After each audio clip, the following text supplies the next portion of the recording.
Hello नमस्ते everyone, welcome back to the channel. NCERT की हमारी क्लास 7 की सीरीज़ में आज का हमारा चैप्टर होने वाला है चैप्टर 5। इस वीडियो में हम इसी चैप्टर के बचे हुए पार्ट को पढ़ेंगे, यानी कि पार्ट 2 को। पिछली वीडियो में हमने इसी चैप्टर के बारे में पढ़ा था। उसमें हमने देखा कि जनजातियाँ हैं क्या और उन जनजातियों का उद्भव कैसे हुआ और उनके इतिहास के बारे में हमें इंफॉर्मेशन कहाँ से मिलती है। और खानाबदोश जनजातियाँ, खानाबदोश यानी कि जो घुमंतू लोग होते थे, और जनजातियों का मीनिंग क्या था। हमने देखा कि जनजातियाँ यानी वो लोग जो ब्राह्मणों द्वारा सुझाए गए कर्मकांड और नियमों को नहीं मानते थे। ये सभी चीज़ें हमने देखा कि जनजातियाँ आखिरकार है क्या, और कुछ जनजातियों के बारे में देखा, कुछ को हमने मैप में देखा। आज के हमारे इस वीडियो में हम गोंड और अहोम जनजाति को देखने वाले, बिल्कुल इजी वे में कहानी की तरह। गोंड जनजाति के लोग थे, उनका सिस्टम कैसे था, जैसे कि अभी देखेंगे हम अभी चैप्टर में कि भाई उनके जैसे पूर्व होते थे, फिर वो 84 में बरहतों में इस तरीके से, और अहोम साम्राज्य था उसके सिस्टम में चीज़ों को क्या बोलते थे, इस तरीके से वो सभी चीज़ें हम देखने वाले। तो चैप्टर का नाम है अपना जनजातियाँ, खानाबदोश और एक जगह बसे हुए समुदाय। एक जगह बसे हुए समुदाय, ये हमारा चैप्टर है। और आज के वीडियो में हम गोंड जनजाति और अहोम जनजाति के बारे में पढ़ने वाले हैं, और इस चैप्टर का निष्कर्ष देखने वाले हैं कि भाई हमने ये देखा इतना जनजातियों के बारे में, तो क्या इस चैप्टर का हमने निष्कर्ष निकाला, तो वो भी हम देखेंगे कि भाई हमने क्या जाना। तो शुरू करते हैं हमारी सबसे पहले गोंड जनजाति के लिए। उससे पहले डस्टर चाहिए। तो बात करेंगे हम गोंड जनजाति के बारे में। तो इस जनजाति का ये स्थान है, ये कहाँ रहते थे, तो इसके नाम से स्पष्ट है। गोंड लोग कहाँ रहते थे, गोंडवाना, स्थान लिख देती हूँ मैं, गोंडवाना नामक वन प्रदेश, गोंडवाना। अब गोंडवाना कहाँ है, तो गोंडवाना मध्य प्रदेश और महाराष्ट्र और तमिलनाडु, आंध्र प्रदेश, वहाँ तक ये फैला हुआ था इनका साम्राज्य, मोस्टली मध्य प्रदेश और महाराष्ट्र में। ठीक है, गोंडवाना में ये लोग रहते थे। ये लोग क्या करते थे, स्थानांतरित कृषि करते थे। अब स्थानांतरित कृषि क्या है, स्थानांतरण किसका लेते हैं हम, स्थानांतरित कृषि ये लोग करते थे। ट्रांसफर सर्टिफिकेट लेते हैं, ट्रांसफर यानी स्थानांतरण, स्थानांतरण यानी बदल देना। तो जगह बदल बदल कर ये लोग खेती करते थे। क्या, जगह बदल बदल कर खेती। इनका साम्राज्य इतना बड़ा फैला हुआ था कि एक इनके गांव में, स्टेट में 70,000 तक गांव थे। ये बात हमें कहाँ से पता चली, तो अकबर का ग्रंथ है अकबरनामा। बताओ किसने लिखा, तो जिसने पिछली वीडियोस देखी है उनको पता है कि अकबरनामा लिखा है अबुल फजल ने। तो अकबरनामा से हमें पता चलता है, सोर्स है। सोर्स हम क्यों देखते हैं, ताकि हमें पता रहे कि हमें इंफॉर्मेशन कहाँ से मिल रही है। इन चीज़ों को हम याद इसलिए रखें ताकि इनसे हमें इंफॉर्मेशन मिलती है। ठीक है, अकबरनामा से हमें क्या पता चला कि गढ़कटंगा, इसके बारे में हम बहुत ज़्यादा पढ़ने वाले हैं। गढ़कटंगा बड़ा ही खास विशेष गांव था, इसके क्या रूल्स वगैरह थे वो हम देखने वाले हैं। इंटरेस्टिंग कहानी की तरह है, जैसे उस समय साम्राज्य कैसा था, जैसे 84 गांव होते थे, फिर उसके 12-12 गांव होते थे, इस तरीके से। तो गढ़कटंगा नामक गांव में 70,000 गांव थे। तो इससे हमने क्या अनुमान लगाया कि इनका साम्राज्य बहुत बड़े क्षेत्र पर फैला हुआ था। 70,000 गांव कोई कम जनसंख्या नहीं होती, इतने सारे गांव थे, तो इनका साम्राज्य बहुत बड़ा फैला हुआ था। अब क्या हुआ कि जिस टाइम पे दिल्ली के जो सुल्तान थे उनकी ताकत कम हो रही थी, दिल्ली सल्तनत के अंत के समय, दिल्ली का जो पीरियड था ना, वो उसके अंत के समय यहाँ पर छोटे जो सरदार थे ना वो बड़े सरदार पर हावी हो गए और खुद राजा बन गए। जैसे कि भाई उधर सब व्यवस्था डगमगा रही है तो वो खुद उन्होंने अपने आप को राजा घोषित कर लिया। समझ में आया ना? तो इस तरीके से ये सिर्फ समझने के लिए है। इनकी जो प्रशासनिक व्यवस्था वो केंद्रीकृत हो रही थी। प्रशासनिक व्यवस्था केंद्रीकृत।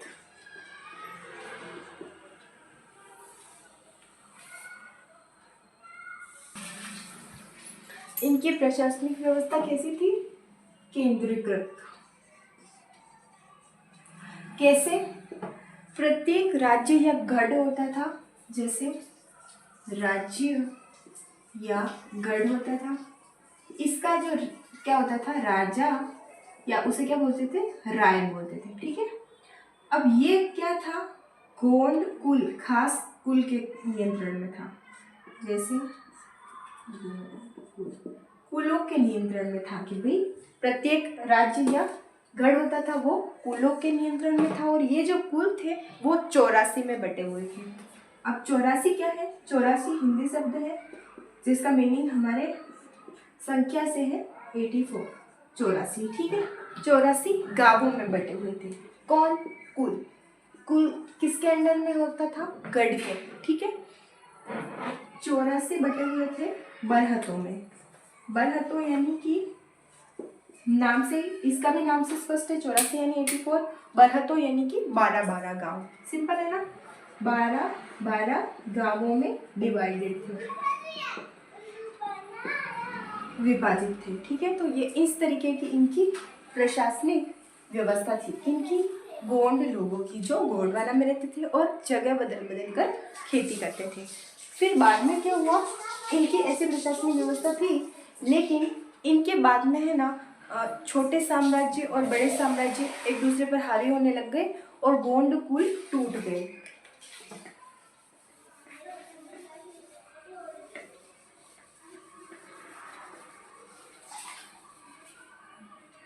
ब्राह्मण लोग ना इनसे भूमि अनुदान में लेते थे।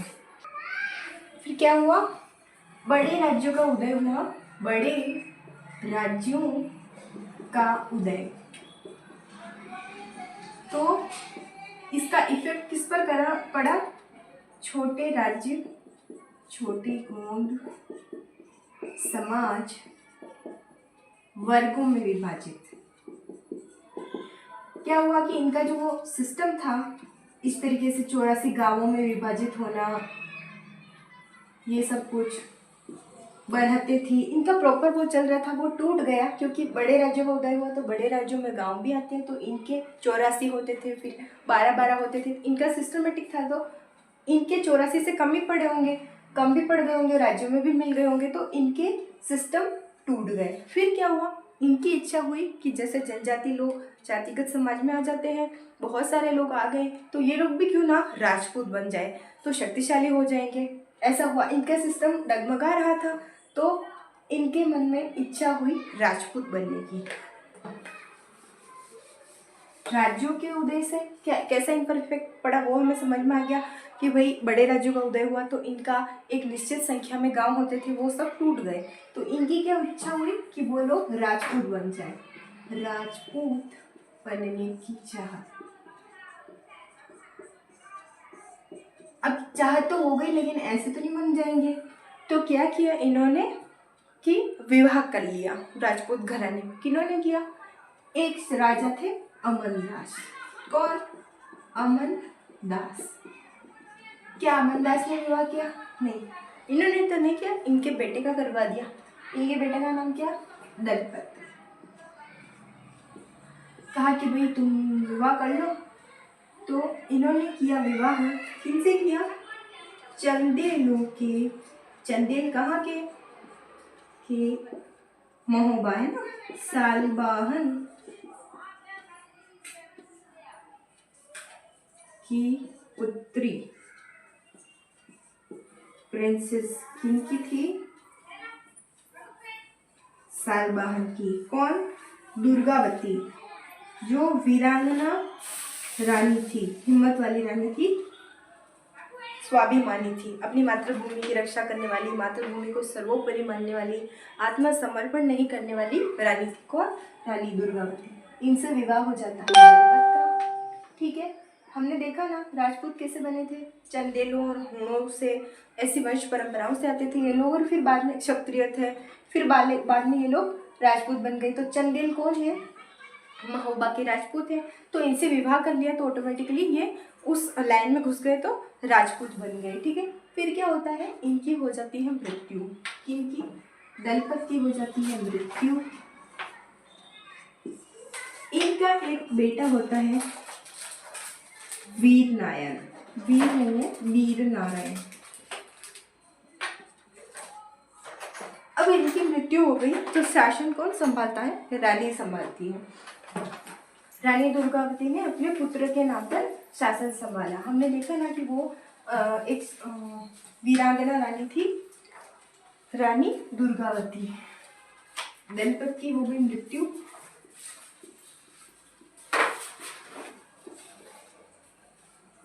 शासन किसने संभाला? दुर्गावती ने।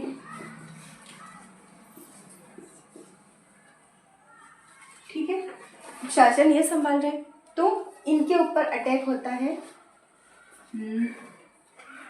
आसिफ खान का अटैक। अब ये अटैक कौन करवाता है? अकबर करवाता है। आसिफ खान का आक्रमण।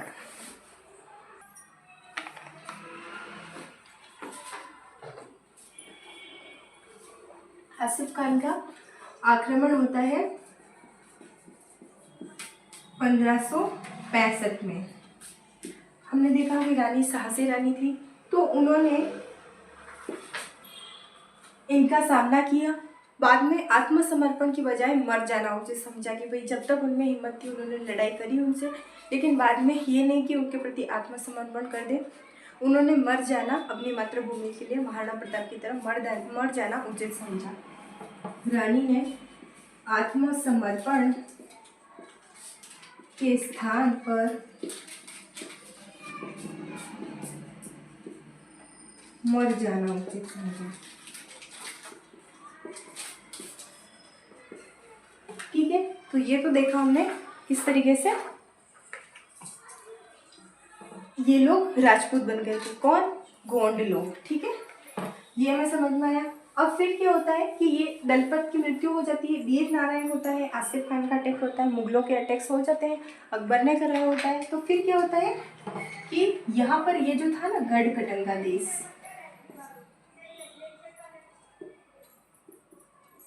ये क्या था? हाथियों को पकड़ने और उसके निर्यात के लिए फेमस था। पकड़ने वो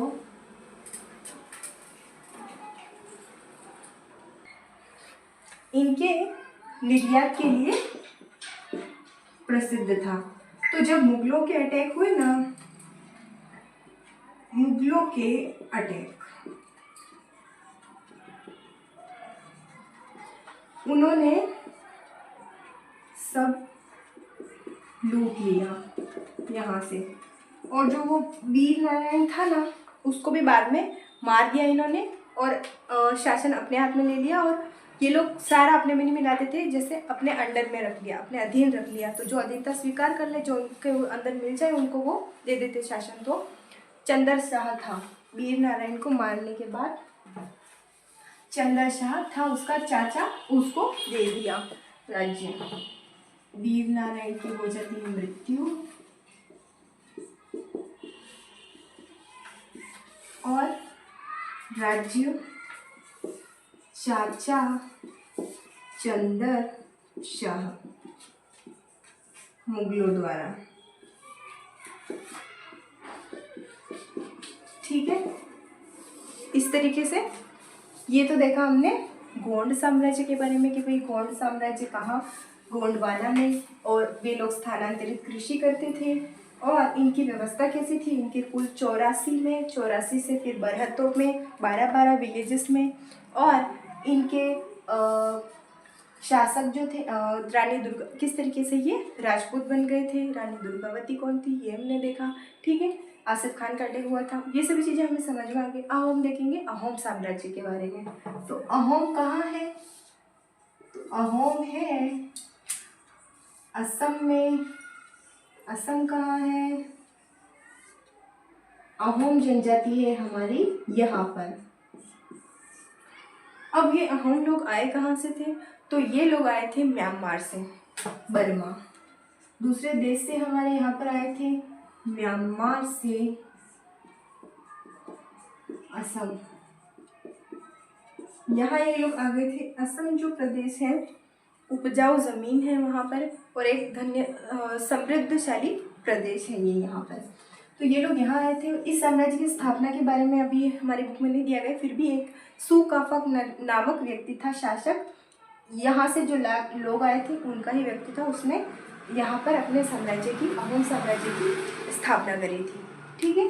तो ये देखा हमने कि भाई ये लोग कौन थे और कहाँ से आए थे और यहाँ असम में बस गए थे। अब ये लोग क्या थे, जैसे मेवाड़ में मुगलों के प्रति विद्रोह हो रहा था कि वे अधीनता स्वीकार नहीं करेंगे, वो लोग जैसे उनका आत्मसमर्पण के लिए तैयार नहीं थे। इधर साउथ की साइड हम देखें तो शिवाजी तैयार नहीं थे, वैसे ही मुगलों के आक्रमणों का सामना किन्होंने ने किया, अहोमों ने भी किया। इनके भी एक सेनापति थे जिसके बारे में बताया गया, छोटा सा हमारे बुक में भी दिया गया है, वो है लाचित बारफूकन नामक व्यक्ति है। उन्होंने बहुत सारी मुगल सेना को हराया था। तो इस तरीके से इन्होंने भी सामना किया था, किनका, मुगलों का। इनके समय मुगल अटैक हुए थे। इन्होंने सबसे पहले चूटियों, ये एक साम्राज्य है, इस जनजाति के लोग वहाँ रहते होंगे। चूटियों 1523 और कोच हाजू, ये इनके विद्रोही थे, इनसे इनकी लड़ाइयाँ चलती थी और ये मुगलों को सपोर्ट करने वाले लोग थे, ठीक है ना। तो इनसे इनको पराजित किया। कब, इनको 1523 में किया और इनको 1581 में क्या किया, पराजित किया, ठीक है। फिर इनके ऊपर अटैक होता है 1565 में भी। वो अटैक होता है मीर जुमला का अटैक। उससे पहले हम ये देखेंगे कि ये इतने शक्तिशाली क्यों थे। क्योंकि इन लोगों ने 1530 के दशक तक, यानी 10 वर्षों में इन्होंने अग्नि अस्त्र बना लिए। हमने देखा एक तो अग्नि अस्त्र सबसे पहले किन्होंने बनाए, गोला बारूद सबसे पहले किसने बनाए, बाबर ने बना लिए थे। तो ये लोग उनकी टक्कर में आ गए ना, तो इन्होंने अग्नि अस्त्रों का निर्माण कर लिया था। अग्नि अस्त्र, और 1660 तक आते आते गोला और बारूद यानी बिल्कुल उनके लेवल पर आ गए। तो ये लोग उनसे सामना कर पा रहे थे। इनके ऊपर अटैक होता है मीर जुमला का 1662 में। मीर जुमला कौन है, मीर जुमला वो व्यक्ति है जो कोहिनूर का हीरा लाया था सबसे पहले शाहजहां के समय काल में। एक्सटर्नल बात है, ये हमारे बुक में नहीं दिया गया है, लेकिन मैं बता रही हूँ कि मीर जुमला है कौन, कोहिनूर का हीरा। क्या बात कर रहे थे हम, मीर जुमला का इनके ऊपर अटैक हुआ। कब हुआ, 1662 में आक्रमण।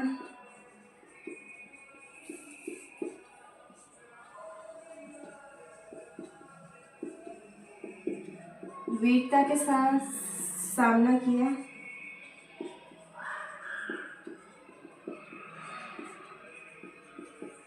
लेकिन पराजय हो गई।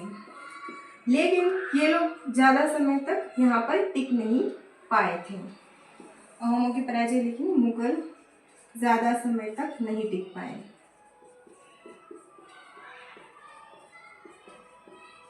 नहीं टिक पाए,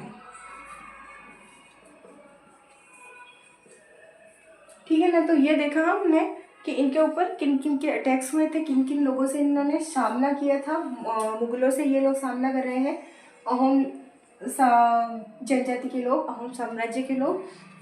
फिर आता है कि इनकी व्यवस्था कैसी थी। तो इनके क्या था कि ये लोग ना बेगार पर निर्भर थे, अहोम जो लोग थे। अब बेगार क्या होती है, तो अहोम जो साम्राज्य था ना वो बेगार पर, बेगार यानी किसी भी व्यक्ति से काम करवा लो और उसे पैसे मत दो, बिना पैसे के काम करवाना यानी बेगार, बिना श्रम के काम।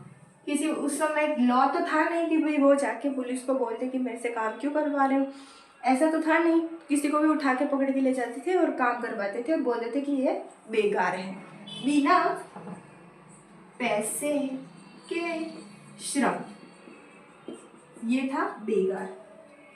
बेगार पर आधारित था अहोम समाज, बेगार पर आधारित निर्भर है ना।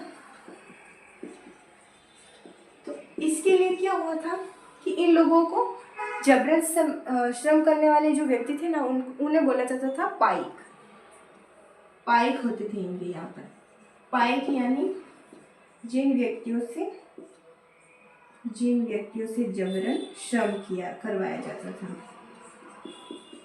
से जबरन श्रम।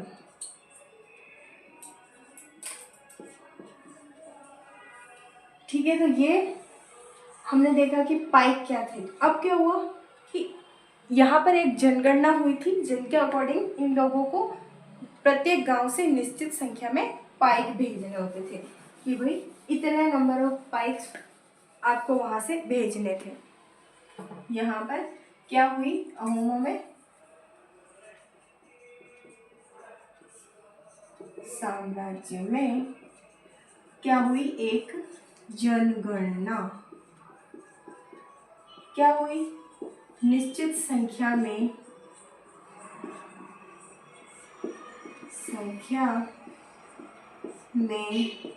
दिखाई दे रहा है ना, प्रत्येक गांव को पाइक भेजने होते थे। अब ये जो पाइक थे ना, इससे क्या हुआ कि जहां पाइक जिस जगह पे कम आवश्यकता थी उस ज्यादा थे उस जगह से लेके इनको जहां पर आवश्यकता थी, जहां पर कम थे वहां पर इन्हें स्थानांतरित किया जाता था। आवश्यकता वाली जगह पर ज्यादा मात्रा वाली जगह से पाइकों का क्या होता था, स्थानांतरित। तो इससे क्या हुआ, स्थानांतरण करते थे ये लोग, तो यहाँ से वहाँ भेजने में इनके जो कुल थे वो टूट गए, अहोम कुल थे जो टूट गए, सिस्टम बिगड़ गया। यहाँ से लोगों को भर भर के भेज रहे हैं, तो जैसे एक कुल के लोग थे वो इधर उधर हो गए, तो इनके कुल टूट गए और इनका समाज बिगड़ गया।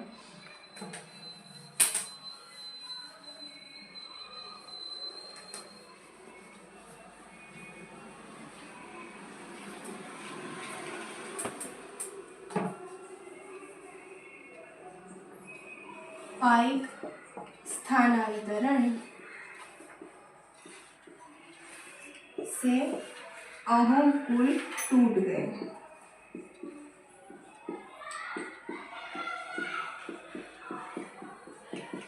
ठीक है, इनके जो कुल होते थे ना उन्हें क्या बोला जाता था इनकी भाषा में, वो भी हम देख लेते हैं। इनके जो कुल होते थे ना उन्हें क्या बोला जाता था, खेल बोला जाता था। ये भी याद रख लेना, इफ क्वेश्चन हो तो अहोमों में जो अहोम समाज में जो कुल थे उन्हें क्या बोला जाता है, खेल। ठीक है, खेल से इनका अर्थ कोई गेम नहीं है। हमारे लिए हमारी लैंग्वेज अलग है, हमारे लिए खेल का अर्थ है गेम्स, इनकी लैंग्वेज अलग है, इनके लिए खेल का अर्थ होता था कुल।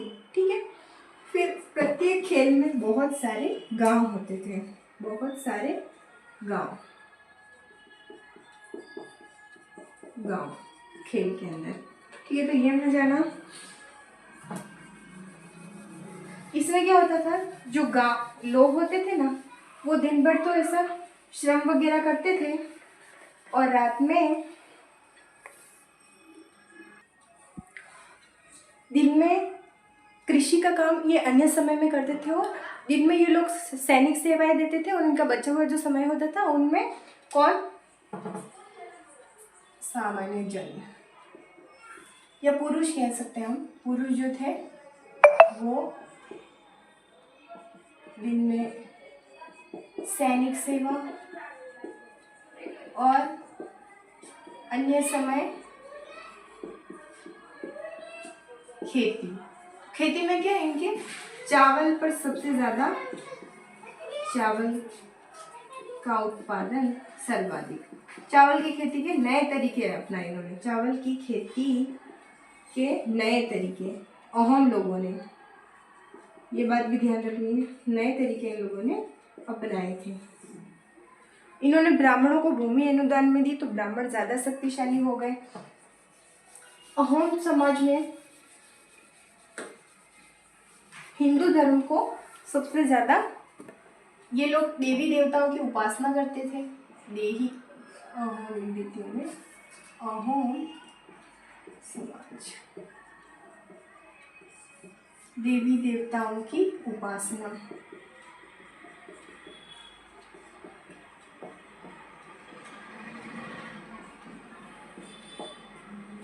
एक शासक है शिव सिंह, इनके काल में शिव सिंह अहोम के ही शासक हैं, जिनका समयकाल है 1714 से 1744।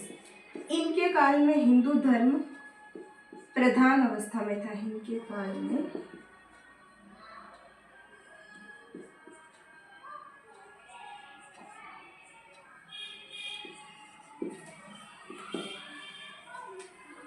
ज्यादा मात्रा में फैला, वहां पर फैला था। ये जो लोग थे ना अहोम के, बिल्कुल इनका सिस्टमेटिक काम था, सभ्य लोग थे। संस्कृत के कई ग्रंथों का इन्होंने अपनी लैंग्वेज में अनुवाद भी किया। अहोम समाज जो था ना, क्या था, परिष्कृत समाज था। परिष्कृत समाज यानी कि अच्छी व्यवस्था थी।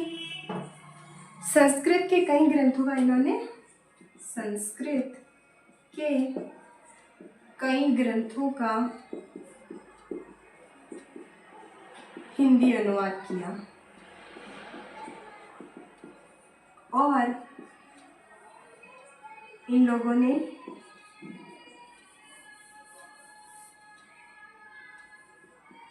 नाट्य, कवि सम्मेलन, ये सब भी इनके यहाँ होते थे। ठीक है ना। इन लोगों ने एक है बुरंजी नामक जो था ना, कथाएं, उनको पहले अहोम भाषा में और फिर असम भाषा में बुरंजी। अब बुरंजी क्या है, बुरंजी का अर्थ होता है अज्ञात कथाएं। ना दिया हुआ नहीं है, फिर भी हमें पता होना चाहिए कि नाम आ रहा है तो इसका मतलब क्या है, अज्ञात कथाएं ना, ये इसका मीनिंग है। इसका पहले अहोम भाषा और फिर बाद में असमिया में अनुवाद किया, अनुवाद। और क्या किया इन लोगों ने, अपने सिस्टम को बहुत अच्छे से बनाए रखा। नाट्य, संस्कृत के ग्रंथ देखो, उनको अपनी लैंग्वेज में वो कर रहे हैं, तो इतने सभ्य लोग यहाँ के थे। तो ये देखा हमने अहोम समाज के बारे में। इसके बाद है निष्कर्ष देख लेते हैं कि भाई हमने इन सब से क्या जाना। तो हमने क्या जाना कि भाई कई जो जनजातियाँ थी वो जातिगत समाज में आ गई। हमने देखा ना किस तरीके से लोग, जो जनजातियाँ थी वो धीरे धीरे जातिगत समाज में आ गई। कई जनजातीय समाज जैसे हमने देखा सूनार, लोहार, बड़े, ये लोग अपने काम के आधार पर उसमें थे। फिर बाद में जाति बन गई, जैसे लोहार सुनारों की जाति हम देखते हैं।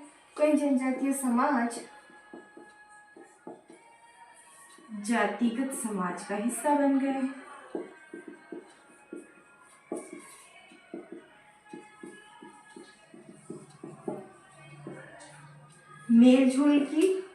मेलझोल का समाज हो गया था।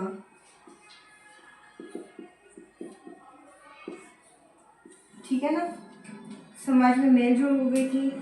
कई जनजातियां थी, उन्होंने अपना नहीं कहा कि भाई हम लोग तो नहीं आएंगे जातिगत समाज में। उन्होंने अपना स्वतंत्र शासन माना रखा कई जनजातियों ने।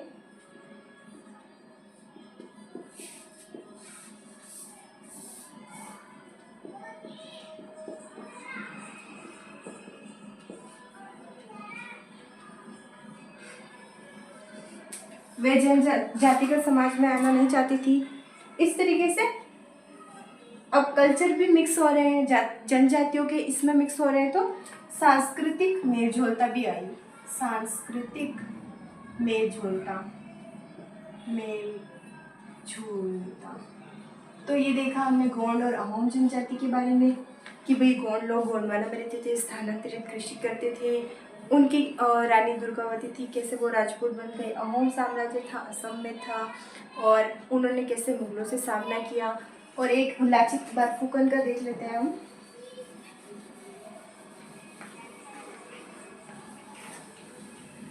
उन्होंने कौन सा युद्ध किया था, थोड़ा सा ही देख लेते हैं, बहुत बड़ी वीडियो हुई हमारी।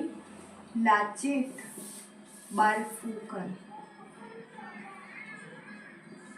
इन्होंने 1671 में सराय घाट का युद्ध,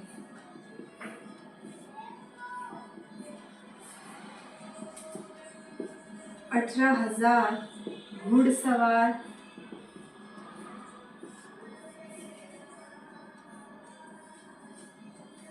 30,000 है ना घुड़सवार, 18,000 पैदल सैनिक,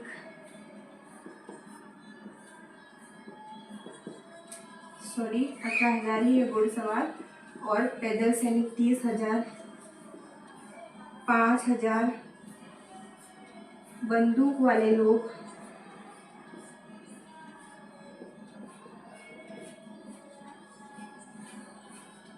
इन सब को किन्होंने हराया था? लाचित बारफुकन ने, जिसे असम के लोग बहुत अच्छे से जानते हैं। उनका हमारे चैप्टर में थोड़ा सा दिया गया था, जो हमने देख लिया। और इसके साथ ही हमारा चैप्टर होता है खत्म। नेक्स्ट वीडियो में हम अपने अगले चैप्टर के साथ मिलेंगे। तब तक के लिए इसको अच्छे से पढ़ना है, समझना है। ठीक है, मिलते हैं नेक्स्ट वीडियो में।